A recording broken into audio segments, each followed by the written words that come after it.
بسم اللہ الرحمن الرحیم صلی اللہ علی حبیبہ محمد وآلہ وصحبہ وسلم۔ عاشقان رسول اکرم صلی اللہ تعالی علیہ وآلہ وسلم کا خصوصی آج ایک تحفہ پیش کرنے کی سعادت حاصل کر رہا ہوں، اور وہ تحفہ ہے درود پاک کا، اور اس درود پاک کا نام ہے درود حبیب صلی اللہ تعالی علیہ وآلہ وسلم۔ یہ درود عاشقان رسول اکرم صلی اللہ تعالی علیہ وآلہ وسلم کا خصوصی وظیفہ ہے، اور اس کے بے پناہ فیوز و برکات ہیں۔ اسے پڑھنے سے بے پناہ اللہ کی رحمت ہوتی ہے اور گناہ معاف ہوتے ہیں، بھولی ہوئی چیزیں یاد آ جاتی ہیں۔ اگر کوئی شخص گناہگار ہے، گناہوں کا پتلا تو ہر انسان ہے، ایک صرف انبیاء کرام کی جماعت اور فرشتوں کی جماعت یہی گناہوں سے پاک ہے۔ ہاں، اولیاء اللہ جو اللہ والے ہیں، جو اللہ کے محبوب بندے ہیں، وہ گناہ کرتے نہیں، وہ گناہ سے بالکل دور رہتے ہیں۔ مگر عام انسان، عام بندہ، عام مومن، عام مسلمان گناہوں سے پاک نہیں ہے۔ گناہ تو ہو ہی سکتے ہیں، تو جو کچھ گناہ ہوتے ہیں اللہ تبارک و تعالی اس درود پاک کے پڑھنے والے کے گناہ کو معاف فرما دیتا ہے، اور اس درود حبیب پڑھنے والے پر اللہ کی رحمت اور اس کی برکت نازل ہوتی ہے۔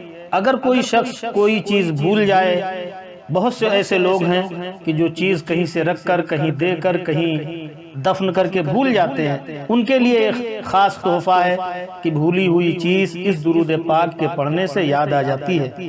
اور یہی نہیں بلکہ آگے اس کی فضیلت اور سنیں۔ فضائل درود شریف میں الفاظ میں تو بہت چھوٹا ہے، مگر فضیلت اس کی بہت بلند و بالا ہے۔ آپ اسے سنیں اور اس کا ورد کریں، اس کو پڑھیں، اپنے بچے، اپنے گھر والوں سب کو پڑھنے کی تلقین کریں۔ اس درود حبیب کے پڑھنے والے کو اللہ کے پیارے حبیب، دونوں عالم کے طبیب، رحمت عالم، نور مجسم، نیر اعظم، شہنشاہ عرب و عجم، فخر آدم و بنی آدم، جناب احمد مجتبی محمد مصطفیٰ صلی اللہ تعالی علیہ وسلم کی قربت نصیب ہوتی ہے۔ یعنی میرے آقا صلی اللہ علیہ وسلم کے بالکل قریب ہو جاتا ہے جو شخص اس درود پاک کی کثرت کرتا ہے۔ دنیا کے غموں سے نجات ملتی ہے، اعمال نامے میں کثرت سے نیکیاں لکھی جاتی ہیں۔ یہ درود پڑھنے والوں پر اللہ راضی ہو جاتا ہے۔ درود یہ ایسی درود ہے کہ یہ قبر کی روشنی ہے۔ یہ درود حضور صلی اللہ علیہ وسلم کی شفاعت کا سب سے بہترین ذریعہ ہے، لہٰذا ہر دعا کے آغاز اور اختتام پر یہ درود پڑھنا چاہیے۔ ہر مجلس کے شروع میں یہ درود پڑھنا چاہیے، صبح و شام، دن و رات، بلکہ ہر نماز کے بعد یہ درود پڑھنا بہت مفید ہے۔ وعظ و تقریر، بیان کے شروع میں، نعت و منقبت شروع کرنے سے پہلے، حج کے مناسک ادا کرتے وقت، مساجد میں، فارغ وقت میں، گویا جس وقت موقع پائیں اس درود پاک کو کثرت سے پڑھیں۔ انشاءاللہ دنیا اور آخرت میں کامیابی حاصل ہوگی۔ درود حبیب اب آپ سن لیں، الفاظ میں بہت چھوٹا ہے مگر معانی اور فضیلت میں بہت بڑا ہے۔ یہ درود حبیب ہے: الصلاۃ والسلام علیک یا رسول اللہ وعلی آلک وصحابک یا حبیب اللہ۔ بس اتنا ہی یہ درود شریف ہے۔ آپ اس کو ورد زبان رکھیں، ہمہ وقت پڑھتے رہیں۔ اس کا ترجمہ سن لیں: اے اللہ کے رسول، آپ پر درود اور سلام ہو، اور اے اللہ کے حبیب، آپ کی آل اور آپ کے صحابہ پر بھی درود و سلام ہو۔ اس کو آپ کثرت سے پڑھتے رہیں، زبان ضد کر لیں، پڑھتے رہیں: الصلاۃ والسلام علیک یا رسول اللہ وعلی آلک وصحابک یا حبیب اللہ۔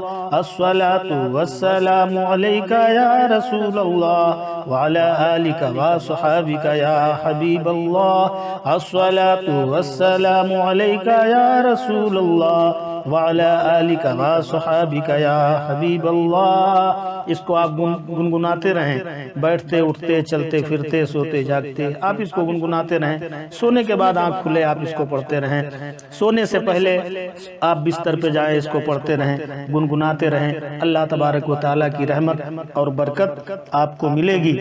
یقیناً درود شریف آب حیات ہے، اسی لیے میرے سرکار بریلی کے تاجدار حضور سیدی سرکار اعلیٰ حضرت عظیم البرکت مجدد اعظم دین و ملت علیہ الرحمت الرضوان کیا ہی خوب ارشاد فرماتے ہیں، کعبے کے بدرود جا تم پہ کروڑوں درود، کعبے کے بدرود جا تم پہ کروڑوں درود، طیبہ کے شمس الضحیٰ تم پہ کروڑوں درود، شافع روز جزا تم پہ کروڑوں درود، اور دافع جملہ بلا تم پہ کروڑوں درود۔ لہٰذا آپ سے گزارش اور اپیل ہے کہ اس درود پاک کی کثرت کریں، انشاءاللہ العزیز دنیا بھی آپ کی سنور جائے گی، اخرہ بھی آپ کا سنور جائے گا۔ السلام علیکم، خدا حافظ۔